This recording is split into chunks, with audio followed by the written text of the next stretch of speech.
Praise the lord అండి. అందరికీ బాగున్నారా? యేసయ్య నామంలో మీ అందరికీ శుభాలు వందనాలు తెలియజేస్తున్నాను. నిన్న మనం పెద్ద పాపం చిన్న పాపం అనే వాక్యాంశం తీసుకున్నాం కదా. అనే అంశం మీద మనం చర్చించాం. చివరికి మనకు తేలింది ఏంటి? పెద్ద పాపమైనా చిన్న పాపమైనా అలాంటి కేటగిరీస్ ఏం లేవు. కానీ ప్రతి పాపానికి, అది చిన్నది కానివ్వండి పెద్దది కానివ్వండి, అంటే మన దృష్టిలో చిన్నది, దేవుడి దృష్టిలో అన్నీ సమానమే. దానికి ఏ పాపానికైనా మూలము ఆయనని సంపూర్ణంగా మన పూర్ణ బలంతో, పూర్ణ వివేకంతో, పూర్ణ శక్తితో, పూర్ణ మనస్సుతో, హృదయముతో ఆరాధించకపోవడమే. అదే మూలం. సకల పాపాలకి మూలము దేవుణ్ణి ప్రేమించలేకపోవడమే. అదే జరిగితే ఆ రెండో ఆజ్ఞను కూడా మనం సక్రమంగా నిర్వర్తించేవాళ్ళం. నీ వలె నీ పొరుగు వారిని ప్రేమించు, నీ తోటి సహోదరుని ప్రేమించు. నాలాగా ఇంకొకరిని ఎట్లా ప్రేమించటం అంటే మొదటిది జరిగితే రెండోది జరుగుతుంది. ఇంతకంటే ఏ పాపం జరగనివ్వండి ప్రపంచంలో, మనం శరీరంలో, లోకంలో ఎవ్వరు ఏ పాపం చేసినా దీని మాత్రమే కారణాలు ఏంటివంటే ఇవి రెండు కూడా కాదు, ఒకటే. దేవుణ్ణి ప్రేమించలేకపోవడమే దానికి మూలం. వెళ్ళిపోయింది కదా.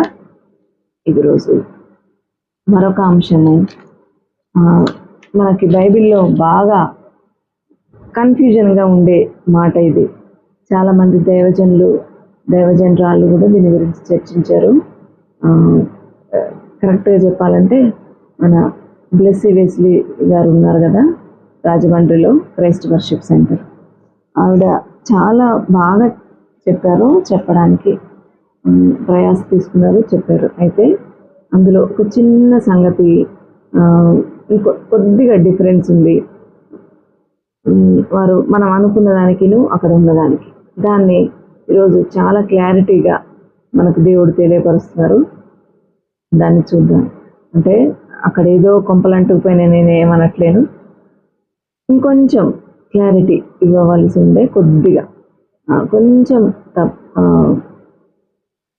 డిఫరెన్స్ ఉంది దాంట్లో, వారు చెప్పిన దానికి బైబిల్లో ఉన్నదానికి. దానివల్ల ఏ నష్టము లేదు, కానీ దానికి కొద్దిగా క్లారిటీ ఇవ్వాలని నేను అనుకుంటున్నాను. ఇది ఈరోజు చర్చ అని చెప్పలేము, వాక్య ధ్యానం. ఆ వాక్యంలో ఏముందో స్పష్టత మనకు రావాలి, సరేనా? అంతకంటే ముందు ఒక చిన్న ప్రార్థనతో దీన్ని ప్రారంభించుకుందాం.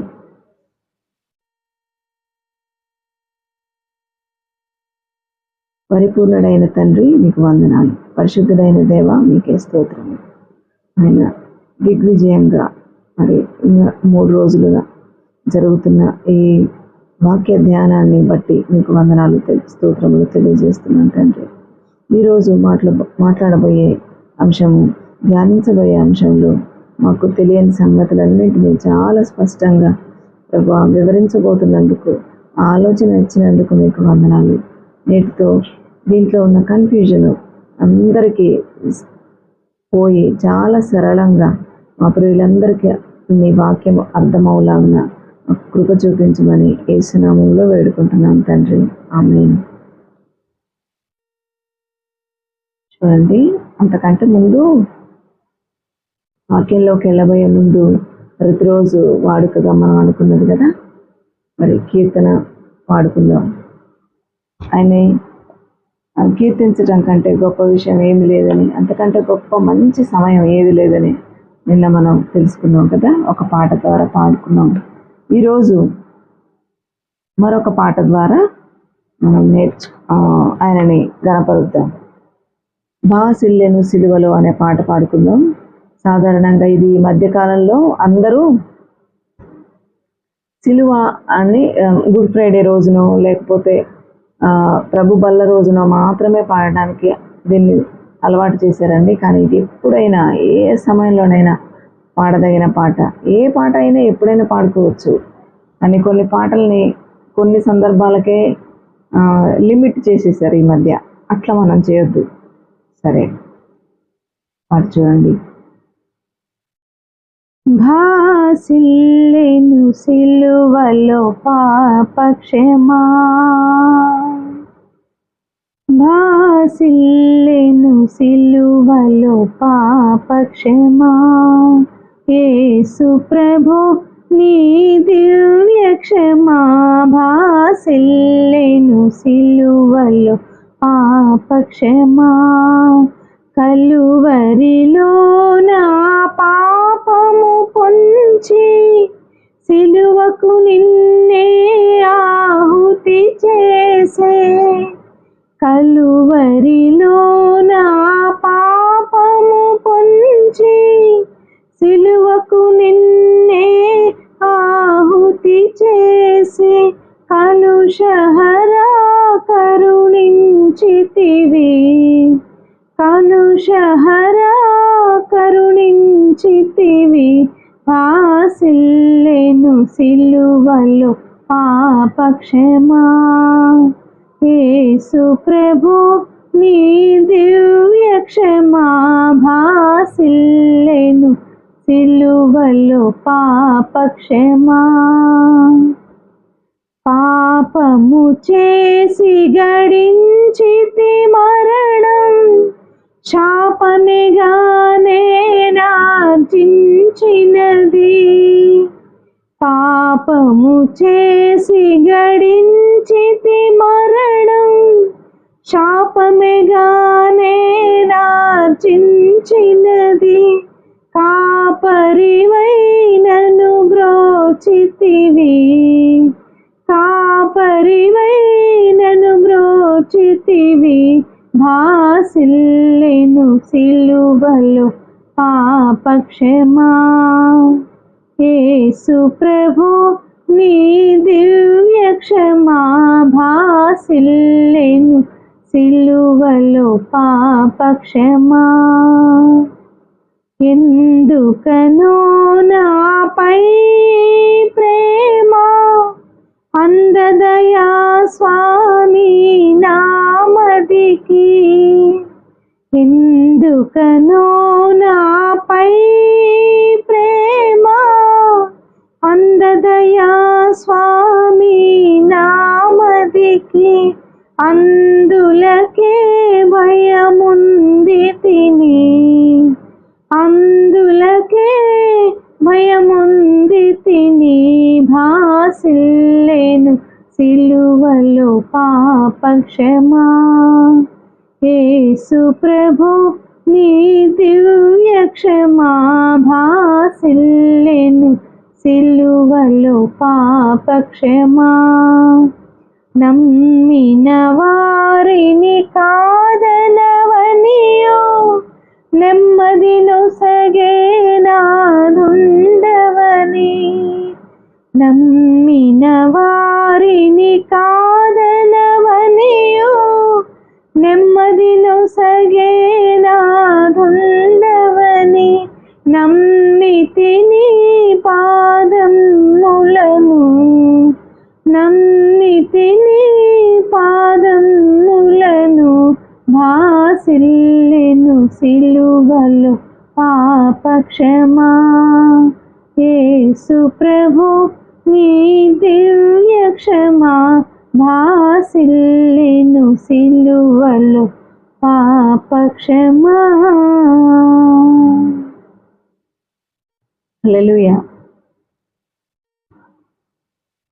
నిజంగా కదా, ఆయన సిలువలోనే మన క్షమ, ఆయన రక్తంలోనే మనకు నిత్య జీవం, ఆయన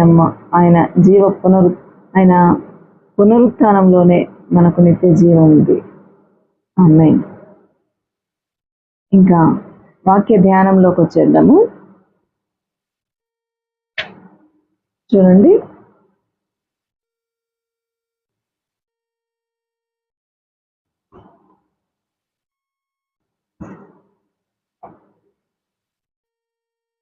మత్తయి సువార్త 11వ అధ్యాయం 2వ వచనం నుంచి 11 వరకు.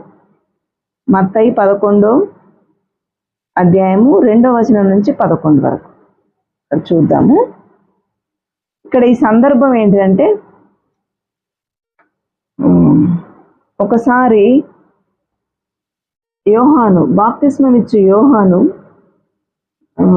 జైల్లో ఉన్నారు, చెరసాలలో బంధించబడ్డారు కదా.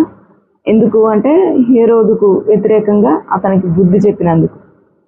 నీవు నీ అన్న భర్తను, నీ సోదరుడి భర్తను నువ్వు భార్యగా స్వీకరించావు, అది తప్పు.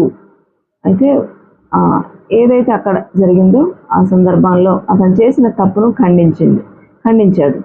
ఎవరు? బాప్తిస్మం ఇచ్చే యోహాను. ఆ సందర్భంగా ఆయనని చెరసాలలో ఉంచేశారు. ఆ తర్వాత ఆయన తల కొట్టేయడం, ఆయన మరణించడం మనకు తెలుసు. అయితే అతనికి ఆ జైల్లో ఉన్నప్పుడు అతను ఏమని విన్నారంట, బాప్తిస్మం ఇచ్చే యోహాను క్రీస్తు చేయుచున్న కార్యములను గూర్చి యోహాను చెరసాలలో విని, రాబోవు వాడవు నీవేనా, మేము మరి ఒకని కొరకు కనిపెట్టవలెనా అని ఆయనను అడుగుటకు తన శిష్యులను పంపింది. ఆయన చెరసాలలో ఉన్నారు కనుక శిష్యుల ద్వారా చాలా సమాచారం ఆయనకు అందుతుంది, బయట ఏం జరుగుతుందో. వాళ్ళు ఏం చెప్పారంటే, గురువుగారు మరి యేసయ్య అక్కడ చాలా మందిని ఏర్పరచుకొని శిష్యులుగా చేసుకొని బాప్తిస్మం ఇస్తున్నారు, చాలా స్వస్థతలు ఆయన ద్వారా జరుగుతున్నాయి, అనేక రకాలైన అద్భుతాలు చేస్తున్నారు అని ఆయనకు ఇన్ఫర్మేషన్ అందింది. అయితే ఇతనికి ముందు నుంచి ఆయనకి యేసయ్య గురించి తెలుసు. అతను దేనికోసం పంపబడ్డాడు? ముందే ప్రభువు మార్గమును సరళం చేయుటకు పంపబడిన అరణ్యములో కేకవయ్యు ఒక నిశ్శబ్దము అని ఆయన గురించి చెప్పబడింది కదా. ఆయనే ఈయన, అంటే యేసయ్య రాకముందే ఆయన మెస్సయ్య వస్తున్నారని, అందరూ సిద్ధపడాలని అని ప్రజలను చైతన్యపరచడానికి, వాళ్ళకి బుద్ధి చెప్పడానికి ఒక 6 నెలలు ముందు ఆయన పుట్టడం జరిగింది కదా. ఇద్దరు, మరియమ్మ గారు, తర్వాత బాప్తిస్మం ఇచ్చే యోహాను యొక్క తల్లి, ఇద్దరు ఇంచుమించుగా ఒక 6 నెలలు 7 నెలలు గ్యాప్ తోటి గర్భం ధరించడం మనకు బైబిల్లో కనబడుతుంది. కాబట్టి ముందుగా కొంచెమే ముందుగా, అంటే సమకాలీకులని చెప్పాలి వీళ్ళిద్దరిని. అయితే ఆత్మ ద్వారా ఎవరి గురించి ఆయన ప్రవచించాల్సి వస్తుందో, ఎవరి గురించి ఆయన ప్రకటించాలో ముందుగానే యోహాను గారికి తెలియడం వల్ల ఆయన ఎవరో ఈయనకు ముందే తెలిసిన తర్వాత కూడా ఆ రోజు ఆయనకి యేసయ్యకి బాప్తిస్మం ఇచ్చిన రోజు ఏం జరిగింది? ఒక పావురము ఆయన మీద నుంచి, పరిశుద్ధాత్మ పావురం రూపంలో ఆయన మీద వాలి, ఈయన నా ప్రియకుమారుడు, ఈయన యందు నేను ఆనందిస్తున్నాను అని ఒక పెద్ద శబ్దము ఆకాశవాణి వినిపించింది కదా.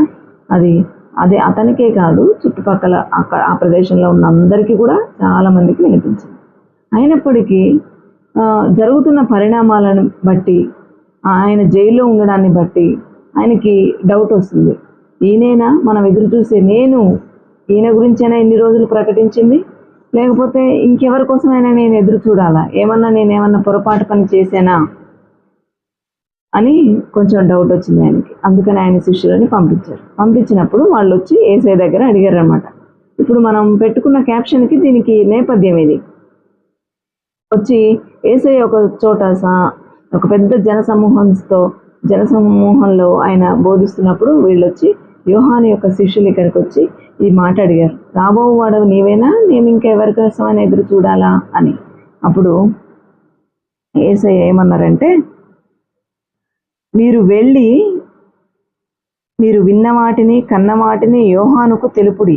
గుడ్డివారు చూపు పొందుచున్నారు, కుంటివాడు నడుచుచున్నారు, కుష్ఠరోగులు శుద్ధులగుచున్నారు, చెవిటివారు వినుచున్నారు, చనిపోయిన వారు లేపబడుచున్నారు, వీధులకు సువార్త ప్రకటించబడుతున్నది, మరియు నా విషయమై అభ్యంతర పడని వాడు ధన్యుడని ఉత్తరం ఇచ్చెను. నా విషయమై ఏమీ అభ్యంతర పడనవసరం లేదు. ఎవరైతే సంపూర్ణంగా నన్ను విశ్వసిస్తారో వాడు ధన్యుడు. ఇంకా అవునా కాదా, అట్లుంది కదా ఇట్లుంది కదా, అతనేమో కాదు, అనుమానం ఏం అవసరం లేదు. మీరు జరుగుతున్న విషయాలన్నీ చూసి చెప్పండి, జరుగుతున్న విషయాలను బట్టి నేనే ఆయనని తెలుసుకోండి అని చెప్తున్నాను. అయితే యోహాను మీద ఆయన ఏమి కోపపడలేదు. ఆ తర్వాత వాళ్ళు వెళ్ళిపోయారు. వాళ్ళు వెళ్ళిపోయిన తర్వాత వాళ్ళను ఉద్దేశించి అంటే ప్రజలను ఉద్దేశించి ఏమంటున్నారంటే, ఇక్కడ వారు వెళ్ళిపోవచ్చుండగా యేసు యోహానును గూర్చి జన సమూహములతో ఇలాగ చెప్పాను, ఆయన దగ్గరున్న జన సమూహాలతో యోహానును గురించి మాట్లాడారు. ఏమనంటే, మీరేమి చూచుటకు అరణ్యంలోనికి వెళ్ళితిరి అంటే, అంతకుముందు జనాలందరూ ఎక్కడికి వెళ్ళారు? అరణ్యంలోకి వెళ్ళారు. అంటే యేసయ్య రాకముందు ఆయన ఎప్పటి నుంచో, మరి యేసయ్య జనాల్లోకి ఎప్పుడు వచ్చారు?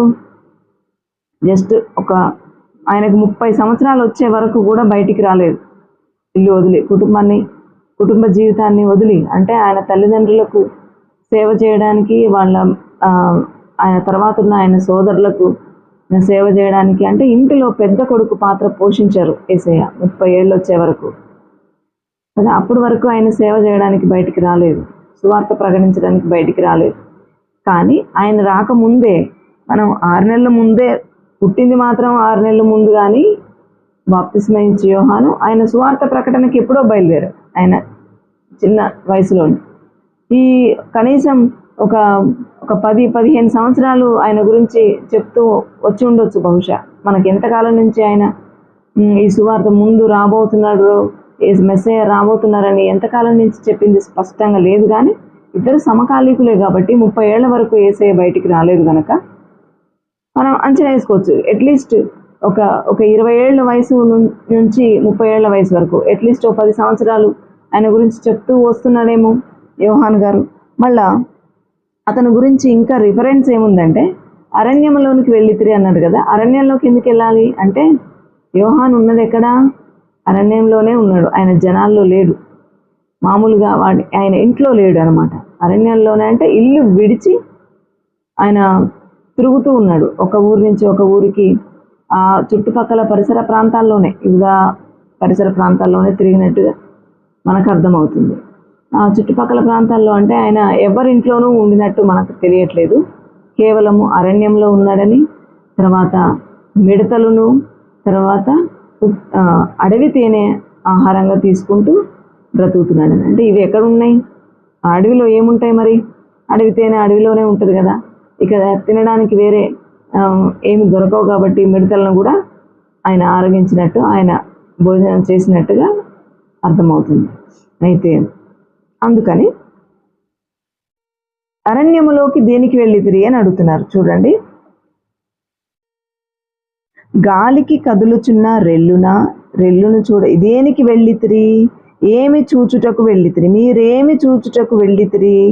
అరణ్యములోనికి మీరు ఏమి చూచుటకు వెళ్ళితిరి అని 3 సంగతులు మాట్లాడుతున్నారు యేసయ్య. ఏంటిదంటే, ఒకటి ఆయనే చెప్తున్నారు, ఒకటి గాలికి కదులుచున్న రెల్లున, రెండవది సన్నపు బట్టలు ధరించుకున్న మనుష్యున, 2 మళ్ళీ దానికి రిఫరెన్స్ ఆయనే చెప్తున్నారు సమాధానం. ఇదిగో సన్నపు బట్టలు ధరించుకొని వారు రాజగృహములలో నుండురు కదరా. అడవిలో ఏమి ఉండరు కదా. సన్నపు బట్టలు అంటే ఇక్కడ రాజగృహాల్లో ఉండేవాళ్ళు, గొప్పవాళ్ళు, చాలా ధనవంతులైన వాళ్ళు ఆ రోజుల్లో సన్నని నారతో చేసిన వస్త్రాలు వేసేవారు. ఇప్పుడు చెప్పాలంటే, ఇప్పుడు భాషల్లో లినెన్ అని ఇప్పుడు మనం వాడుతున్నాం కదా. నార వస్త్రాన్ని ఇప్పుడు మనం లినెన్ శారీ, లినెన్ కాటన్ అని వింటున్నాం. అది ప్రశస్తమైనది. ఇప్పుడు మనం వాడే లినెన్ కాదు, కానీ అంతకంటే చాలా గొప్పది, చాలా కాస్ట్లీ అయినది, చాలా సున్నితంగా, మెత్తగా, షైనింగ్గా ఉండే ఒక నారతో తయారు చేయబడిన బట్ట అది చాలా ఉన్నవాళ్ళు, చాలా ధనవంతులు మాత్రమే ధరించగలరు. చాలా కాస్ట్లీ ఉండేదన్నమాట. మరి అంత గొప్పగా ఉండేవాళ్ళు అరణ్యంలో ఎందుకు ఉంటారు? రాజగృహాల్లో కదా ఉంటారు. అందుకని ఖచ్చితంగా మీరు అరణ్యంలోకి వాళ్ళనైతే, అంటే సన్నపు బట్టలు వేసుకునే వాళ్ళ కోసం, అధికారుల కోసం మాత్రం మీరు అరణ్యంలోకి వెళ్ళలేదు. అయితే రెల్లును చూడడానికి వెళ్ళి ఉండాలి, లేకపోతే ఇంకోటి ఏంటి మరి రెల్లుని కూడా చెప్దాం. మరి రెల్లుని ఎందుకు చెప్తున్నారంటే, అరణ్యం అంటే మన భారతదేశంలో ఉన్నట్టు ఉండదు అరణ్యం. అక్కడ యూదయ, ఇశ్రాయేలు ప్రాంతం చుట్టుపక్కల అంతా కూడా ఎట్లా ఉంటుందంటే, కొండలు, గుట్టలు ఉండి, అరణ్యం అంటే గడ్డి భూములు అనమాట. అరణ్యాలంటే అక్కడ గడ్డి భూములు, పెద్ద పెద్ద చెట్లు ఉన్నవి కాదు. ఇప్పుడైనా చూడండి మీరు, అంత ఇసుక నేలతోటి నిండి ఉంటుంది ఇక్కడ. అంటే పంట పండదని కాదు, కానీ ఆ ప్రాంతం అట్లాగే ఉంటుంది. మనం మాట్లాడుకుంటాం కదా, స్టెప్పీలు, డౌన్లు, వెల్డులు అని గడ్డి భూముల గురించి వస్తుంది మనకి వరల్డ్ జాగ్రఫీ. అలాంటి గడ్డి భూమి అనమాట ఇది. ఎటు చూసిన ఎంత విస్తారంగా, ఎక్కడ ఎంత దూరంగా మన కనుచూపు మేరలో అంత గడ్డే ఉంటుంది. ఈ ప్రాంతాల్లో గడ్డి మీద ఆధారపడే జంతువులు ఉంటాయి కదా, జింకలు, కుందేళ్ళు, అలాంటివి, జిరాఫ్, జీబ్రా, ఇలాంటివి సాగు జంతువులు ఉంటాయి. అట్లాగే వాటి మీద ఆధారపడే పులి, సింహం వంటి జంతువులు ఇలాంటి అరణ్యాల్లో ఉంటాయి. అలాంటి ప్రాంతం అన్నమాట. మన భారతదేశంలో అయితే ఇలాంటివి నార్త్ ఇండియాలో, అస్సాం, అక్కడ గడ్డి భూములు ఉన్నవి. అక్కడ ఎక్కువగా పెద్ద పెద్ద అరణ్యాలు లేవు. కాజీరంగా నేషనల్ పార్క్ అనేది ఇలాంటి గడ్డి భూములతో నిండి ఉంది. ఖడ్గమృగాలకు నిలయమై ఉంటుంది అది. అలాంటి అరణ్యం అన్నమాట. అయితే ఇక్కడ ప్రత్యేకంగా గాలికి కదులుచున్న రెల్లున అని అన్నారు కదా, అది చాలా అందంగా ఉంటుంది. వీలైతే మీకు వీడియో పెట్టడానికి ట్రై చేస్తాను. గాలికి కదులుతున్నప్పుడు ఆ రెల్లు తెల్ల పువ్వులు ఉంటాయి, దానికి సన్నగా చాలా అందంగా కనబడతాయి. చాలా ప్రశాంతంగా, కొంచెం చిన్న చిరుగాలికే అవి అలలోకి అలా అలా కదులుతుంటే చూడడానికి చాలా బాగుంటుంది. చాలామంది వీడియోలు తీసుకోవడానికి అక్కడికి వాటిని వెళ్ళి చూడడానికి ఈ మధ్యకాలంలో, అంటే ఇప్పుడు, అప్పట్లో మరి జనాలు అప్పుడు కూడా వెళ్ళేవారేమో బహుశా, లేకపోతే యేసయ్య మాట అని ఉండదు. చాలా అందంగా ఉంటాయి అవి చూడడానికి. ఏమైనా వెళ్ళారా? గాలికి కదులుతున్నప్పుడు చూడడానికి చాలా ఆహ్లాదకరంగా ఉంటుంది. అవి చూడడానికి ఏమన్నా వెళ్ళారా అని అక్కడికి పర్యాటకులు వెళ్ళి వాటిని చూడడానికి వెళ్ళి ఇప్పుడు ఫోటోల్లోనూ వీడియోల్లోనూ దాన్ని బంధించుకొని వస్తున్నారు. అప్పుడు కూడా వాటికి అంత ప్రాముఖ్యత ఉందేమో, ఎందుకంటే వాళ్ళ దేశంలో ఉన్న ఒక ప్రత్యేకమైన ప్రాంతం అది. దాన్ని చూడడానికి వెళ్ళారా మీరేమైనా అని అడుగుతున్నారు. అవును వెళ్ళారు అని ఏం చెప్పలేదు, వెళ్ళారా అని అడిగారు. రెండోది, మరి సన్నపు నార బట్టలు వేసుకున్న మనుషుల్ని చూడడానికి వెళ్ళారా? వాళ్ళైతే రాజగృహంలో ఉంటారు, అంటే అరణ్యంలో వాళ్ళు లేరు అని ఆయనే సమాధానం చెప్పారు. కాబట్టి ఓకే, రెండోది అయితే కాదు. ఇక మూడోది ఏంటిదంటే ప్రవక్తన. మీరు అరణ్యంలో చూడడానికి వెళ్ళింది ఎవరిని? ప్రవక్తన అని సమాధానం ఆ పక్కనే ఉంది చూడండి. మరి ఏమి చూడ వెళ్ళితిరి? ప్రవక్తన 9వ వచనం ఉంది. అవును కానీ, అవును అనే దగ్గర కొంచెం గ్యాప్ ఇస్తే మనకి క్లారిటీ వచ్చేది. కానీ మనం ఏమని చదువుతాం అంటే చెప్పుడు అవును కానీ అని అంటాం. ఈ అవును అనే పదము ప్రవక్తని చూడ వెళ్ళితిరా అనే దానికి సమాధానంగా చూడాలి మనం. అవును కానీ ప్రవక్త కంటే గొప్పవానినని మీతో చెప్పుచున్నాను. ఇప్పుడు మీరు ఎవరైతే ప్రవక్తను చూడడానికి వెళ్ళారో, ప్రవక్త చాలా గొప్పవాడని కదా చూడడానికి వెళ్ళారు. ఆయన ఏ బోధ చెప్తున్నాడో అది వినడానికే కదా. మారు మనసు పొందండి, ఇక లోకం పోతుంది, మనుష్య కుమారుడు లోకానికి దిగి రాబోతున్నాడు, మీ అతిక్రమాన్ని సరిచేసుకోండి, మీ ప్రవర్తనను సరిచేసుకోండి, సరైన ఆరాధన చేయండి అని చెప్తున్నారు కదా. చాలా గొప్ప. ఆయన చాలా సూచక క్రియలు కూడా చేసి ఉండొచ్చు, మనకేమి చెప్పలేదు. కానీ ఇందులో బాప్తిస్మం ఇస్తున్నాడు. ఆయన సూచక క్రియలు అవన్నీ ఏం చేయలేదు. కానీ మన బైబిల్ ప్రకారం, మనకు తెలిసిన విషయం ప్రకారం ఆయన మారు మనసు గురించి చెబుతూ, యేసయ్య గురించి ప్రకటిస్తూ, అందరికీ నీళ్లలో బాప్తిస్మం ఇస్తూ వస్తున్నారు కదా. ఆ సంగతి ఆయన ప్రవక్తని వాళ్ళందరికీ తెలిసిపోయింది. ఎందుకంటే ఆయన ముందు సంగతులన్నీ ప్రవచిస్తూనే ఉన్నాడు. దేవుడు ఆయనతో ఉన్నాడు కాబట్టి, ఆత్మ ఆయన మీద ఆవహించింది కాబట్టి, అంతకు ముందు జరిగిన సంగతులు, ఆ తర్వాత జరగబో సంగతుల గురించి ఆయన చెప్తూ వస్తున్నారు కాబట్టి ప్రవక్తే అని ప్రజలందరూ నమ్మిన విషయమే. మరి ప్రవక్తను చూడవచ్చితురా అని అవును అని ఆయనే చెప్తున్నాడు. అంటే యోహాన్ అనే వ్యక్తి ఒక ప్రవక్త అని యేసయ్య దాన్ని నిర్ధారణ చేస్తున్నారనమాట. అవును కానీ ఆ ప్రవక్త కంటే గొప్పవాడినని నేను మీకు తెలియజేస్తున్నాను. నేను అంతకంటే గొప్పవాడిని. ఎవరి గురించి అయితే ఆయన చెప్తూ వస్తున్నాడో అతనిని నేనే అని చెప్తున్నాను. ఇదిగో నేను నా దూతను నీకు ముందుగా పంపుచున్నాను, అతడు నీ ముందర నీ మార్గంను సిద్ధపరచును అని ఎవరిని గూర్చి వ్రాయబడినో అతడే ఈ యోహాను అని చెప్తున్నారు. ముందే పాత నిబంధనలో అరణ్యములో కేక వేయుచున్న ఒక శబ్దము, ఒక వ్యక్తి యొక్క శబ్దం అని రాయబడింది కదా. ఆ వాక్యము యోహాను గురించి రాయబడిందే. ఇంకా ఇంకా ఆయన గురించి గొప్పతనాన్ని చెప్తున్నారు చూడండి. స్త్రీలు కనిన వారిలో బాప్తిస్మం ఇచ్చు యోహాను కంటే గొప్పవాడు పుట్టలేదని నిశ్చయముగా మీతో చెప్పుచున్నాను. ఇప్పుడు నిర్ధారణ అయిపోయింది. అంతవరకు స్త్రీలు కనిన వారిలలో అంటే యేసయ్య కాకుండా ఆయనను మినహాయించి మిగతా మనుషుల గురించి చెప్తున్నారు. ఆయన దేవుడు గనక మనుషుల సంగతి చెప్తున్నారు యేసయ్య. మనుషులు కన్న వాళ్ళలో అంటే స్త్రీలు కన్న వారిలో ఇక యోహాను కంటే గొప్పవాడు ఇంతవరకు లేరు అని చెప్తున్నాడు. అంటే మరి కొంతమంది దైవజనులు చెప్పి ఇందాక మనం అనుకున్నాం కదా, వారు చెప్పినది ఏంటిదంటే యేసయ్య యోహానును గాలికి కదులుచున్న రెల్లుతో పోల్చారు అని చెప్పారు. అయితే కొంచెం చిన్న కరెక్షన్ అన్నమాట. అది అట్లా కాదు, ఆయన చాలా బలవంతుడని చెప్పబడుతుంది. అది అందంగా ఉంటుంది కాబట్టి దాన్ని చూడడానికి వెళ్ళారా లేక ప్రవర్తన చూడడానికి వెళ్ళారా అని అడగడం మాత్రమే దాని ఉద్దేశం. కానీ యోహానును రెల్లుతో పోల్చడం కాదు అక్కడ. ఎందుకంటే యోహాను ప్రవక్త అని, ఆయన చాలా గొప్పవాడని ఆయనే చెప్తుంటే ఆయన అంత బలహీనుడని ఆయన ఎందుకు చెప్తారు? కాంట్రవర్షన్ వచ్చేస్తుంది అక్కడ అట్లా మాట్లాడితే. అట్లా కాదు. కానీ ఇంకా అయినను పరలోక రాజ్యములో అల్పుడైన వాడు అతని కంటే గొప్పవాడు. అతని కంటే గొప్పవాడు ఎప్పుడైతే పరలోక రాజ్యముకి వెళ్తే అందరికంటే చివరివాడు కూడా యోహాను కంటే గొప్పవాడు అవుతారు. అంటే ఆయన కంటే కూడా పరలోక రాజ్యం ఎవరైతే సంపాదించుకుంటారో వాళ్ళు యోహాను కంటే కూడా గొప్పవాళ్ళు అవుతారు. వాళ్ళే అదుకులని నేను చెప్తున్నానని అంటున్నాడు ఆయన. ఓకేనా? ఇప్పుడు ఇంకొక మాట, దీని కాంట్రవర్షన్ ఏమనుకున్నాం? నలిగిన రెల్లు కదా. నలిగిన రెల్లు గురించి కూడా ఈ పక్కనే 12వ అధ్యాయం, మత్తయి సువార్త 12వ అధ్యాయము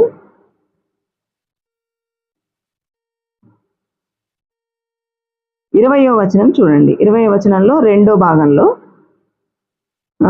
ఈయన నలిగిన రెల్లును విరువడు, మకమకలాడుచున్న అవిసెనారను ఆర్పడు.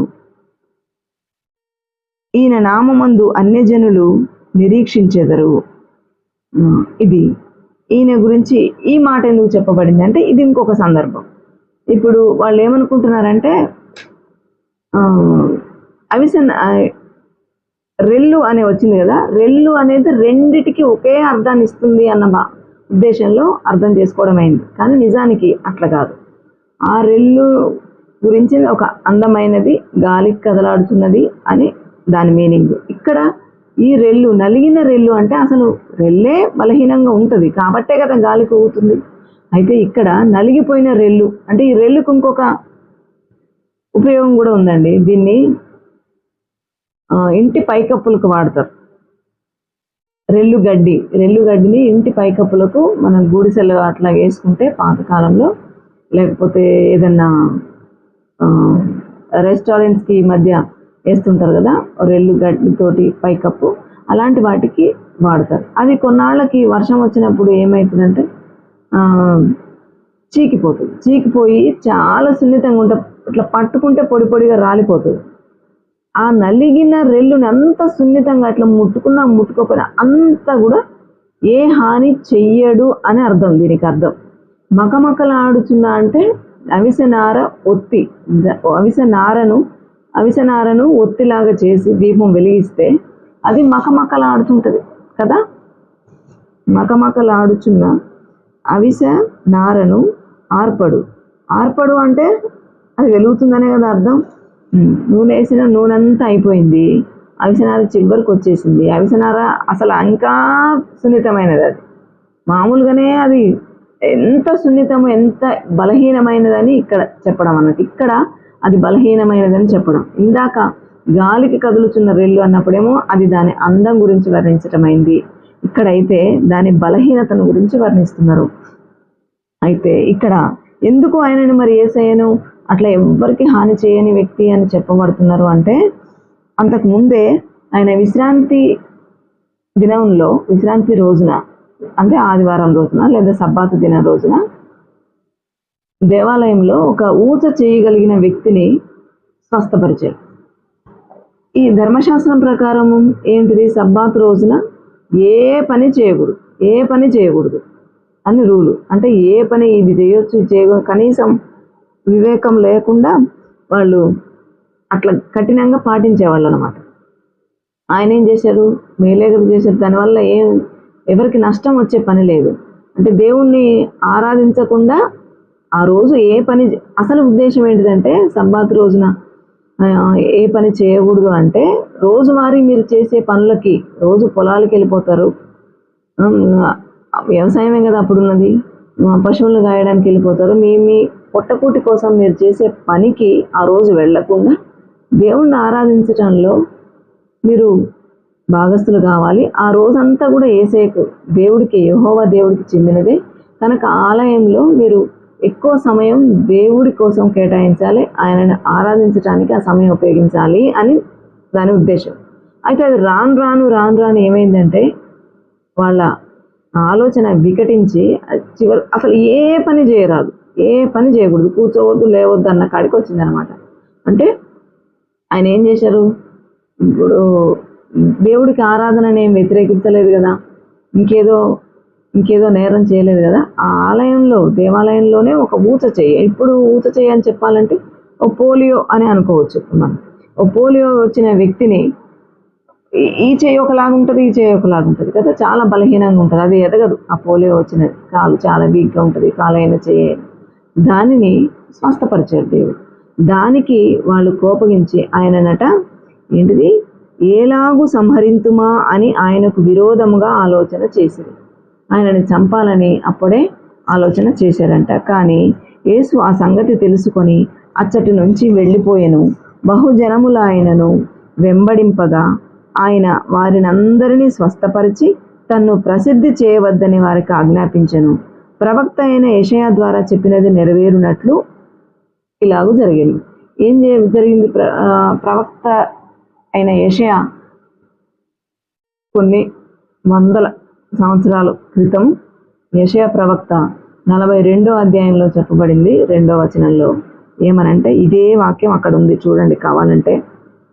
ఇదిగో ఈయన నా సేవకుడు, ఈయనను నేను ఏర్పరచుకొని ఉంటిని,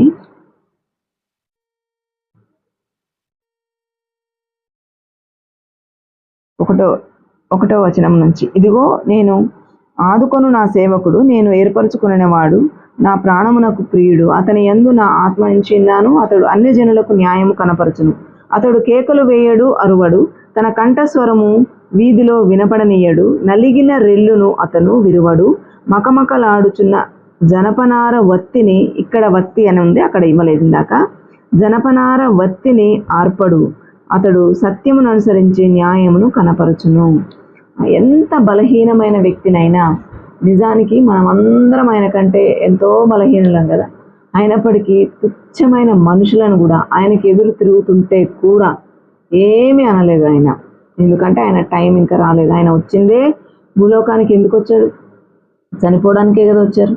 ఆయన అంతటా ఆయన ప్రాణాన్ని పెట్టకపోతే ఆయన ఎవ్వరు టచ్ చేయలేరు అసలు ఏమాత్రం కదా, ఆయనని ఎవ్వరు ఏం చేయలేరు.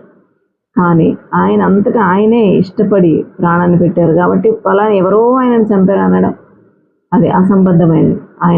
ఆయనంతటా ఆయనే చనిపోవడానికి సిద్ధపడి వాళ్ళకి అవకాశం ఇచ్చారన్నమాట. కానీ సమయం ఇంకా రాలేదు కాబట్టి ఆ టైం వచ్చే వరకు కూడా ఆయన కేవలం ఆయన ఏదో ఒక విధంగా చంపేయబడడానికి లేదు, శిలువ మీద మాత్రమే మరణించాలి, శిలువ మీద మాత్రమే. ముందే ఎప్పుడో మోషే ఉన్న రోజుల్లోనే శిలువ ఎత్తబడింది కదా, ఇత్తడి సర్పము, యేసయ్యకు సాదృశ్యంగా ఆ శిలువ ఉంది. ఆ ఇత్తడి సర్పాన్ని శిలువ ఎత్తి ఉంచారు. అట్లాగే అందుకని శిలువ వేయబడటమే జరగాలి, కానీ ఇంకొక విధంగా చనిపోవడానికి కానీ, ఇంకొక సమయంలో చనిపోవడానికి కానీ ఆయనకి ఆ ప్రణాళిక కాదది. అందుకని ఈ లోపు న్యాయస్థాపన జరగక మునుపు ఏదైతే ఆయన పని చేయాల్సి ఉందో అది సంపూర్ణమయ్యేంత వరకు కూడా ఆయన మరణానికి అప్పగించబడడు. అది దాని ఉద్దేశం. అందుకని ఈ లోపు ఆయన ఎంతగా ఇతరులు ఆయనని హింసించడానికి ప్రయత్నించిన, మాటలు అనన్నా, అవమానపరిచిన, ఆయన కేక వీధిలో వినబడలేదట. ఆయన కంఠస్వరం వీధిలో వినబడలేదు. ఆయన జగడమాడలేదు. ఆయన ఎవ్వరిని ఏమనలేదు. ఎంతగా తగ్గించుకున్నాడంటే చెప్తున్నారు, ఆయన నలిగిన రెల్లును విరువడు. నలిగిపోయిన రెల్లును అందుకు పనికిరాని, ఇట్లా ముట్టుకుంటే రాలిపోయే దాన్ని కూడా అసలు ఏమాత్రం ఇంకా అంత సున్నితమైన, అంత బలహీనమైన దాన్ని కూడా ఇట్లా టచ్ చేయలేదట. అంటే ఎవరిని హింస పెట్టలేదు, ఏమాత్రం వాళ్ళని బాధ పెట్టలేదు, ఎవరిని నిర్మూలించలేదు అని చెప్పడం. రెండోది, మకమకలాడుతున్న జనపనార ఒత్తి. ఇందాక అవిసెనార అన్నారు కదా, అవిసెనార అయినా జనపనార అయినా చాలా సున్నితంగా ఉంటాయి. నారతో చేసిన ఒత్తులు మన పత్తి కంటే ఇంకా సున్నితంగా ఉంటుంది అది, ఆ నార. అట్లా వేడి తగిలితే చాలు మసైపోతే బూడిదైపోతే, అది ఆ బూడిద ఎట్టు పడిందో కూడా మనకు గుర్తించలేదు, అంత సున్నితంగా ఉంటుంది. అలాంటి దాన్ని కూడా ఆయన ఆర్పడం. అంటే ఏ మనుష్యుని కూడా, ఆయనకి వ్యతిరేకంగా ఉన్న ఏ ఒక్క వ్యక్తిని కూడా ఆయన ఏం అనలేదు, వాళ్ళకి ఎలాంటి హాని చెయ్యలేదు అని దీని ఉద్దేశం. అర్థమైంది కదా. అది ఆ గాలికి కదులుతున్న రెల్లు, ఇది విరిగిన లేకపోతే నలిగిన రెల్లు. ఓకే, ఇప్పుడు చాలా క్లారిటీ వచ్చిందని అనుకుంటున్నాను. ఇప్పుడు దీన్ని మీరు ఒకసారి, మీకు ఇంకా క్లారిటీ రావాలంటే ఒక్కసారి మీరు బైబిల్ తెరిచి ఇప్పుడు నేను చెప్పిన దాన్ని మనసులో పెట్టుకొని ఈ వాక్య భాగాన్ని చదవండి, ఖచ్చితంగా అర్థమవుతుంది. రెండు ఒకే విషయం కావు. ఆ సందర్భం వేరే, దాని అర్థం వేరే, ఇది వేరే, ఈ సందర్భం వేరే. కాబట్టి రెండు ఒకే విధమైనవి అని, రెల్లు కనపడింది కాబట్టి ఒకటే అయినట్టుగా మనం భావించకూడదు. ఓకే, చిన్న ప్రార్థనతో ముగించుకుందాం. పరిశుద్ధుడైన తండ్రి, ఆయన ఇంతసేపు ప్రభువా మేము ధ్యానించిన వాక్యాన్ని బట్టి మీకు వందనాలు. చాలా స్పష్టంగా ప్రభువా మాకు మీ సంగతులన్నీ బోధించినందుకు ఆయన మేమెంతో ధన్యులమైన ప్రభువా. ఇంకా అనుదినము నీ వాక్యం చేత మమ్మల్ని పోషించమని యేసు నామములో వేడుకుంటున్నాం తండ్రి. నాయన నిత్యం నీ వాక్యం లేనిదే మేము ఎట్లా బ్రతకగలం తండ్రి. నీ వాక్యమే మాకు వెలుగు. ఆ వెలుగులో నడిచి నీ వరకు చేరుకోవడానికి, అదే మాకు మీ వరకు ప్రభు మమ్మల్ని నడిపించడానికి సహాయం చేస్తుంది. దానిలో ఇంకా మమ్మల్ని బలపరచమని, మా ప్రియులను వాక్యంలో ఎదుగునట్లు సహాయం చేయమని వేడుకుంటున్నాను తండ్రి. యేసు నామములో ఈ ప్రార్థన ఆలకించమని వేడుకుంటున్నాను తండ్రి. ఆమేన్. చూడండి, మీరు చూస్తున్నారు కదా. ఇంకొక చిన్న రిక్వెస్ట్ ఏంటంటే, మీకు నచ్చితే లైక్ చేయండి, సబ్స్క్రైబ్ కూడా చేయండి, మీ బంధుమిత్రులకు షేర్ చేయండి. ఎందుకంటే లైక్ చేయడం వల్ల కానీ, సబ్స్క్రైబ్ చేయడం వల్ల కానీ మీకు ఏ నష్టం రాదు. ఒక్క రూపాయి, ఒక్క పైసా కూడా మీరేమి నష్టపోరు. కాకపోతే ఈ వీడియో చాలామందికి షేర్ అవుతుంది. మనం లైక్ చేయకపోతే దీన్ని ఇతరులకు యూట్యూబ్ చూపించదు. మరి చూపించకపోతే మనం ఇంత చక్కని సంగతి మాట్లాడుకున్నాం కదా, ఇది ఎట్లా చేరుతుంది వాళ్ళకి కదా. ఓకే, మీరు తప్పకుండా లైక్ చేసి అందరికి షేర్ చేస్తారని ఆశిస్తున్నాను. Praise the Lord. మళ్ళీ ప్రభు చిత్తం అయితే రేపు కలుసుకుందాం. Praise the lord.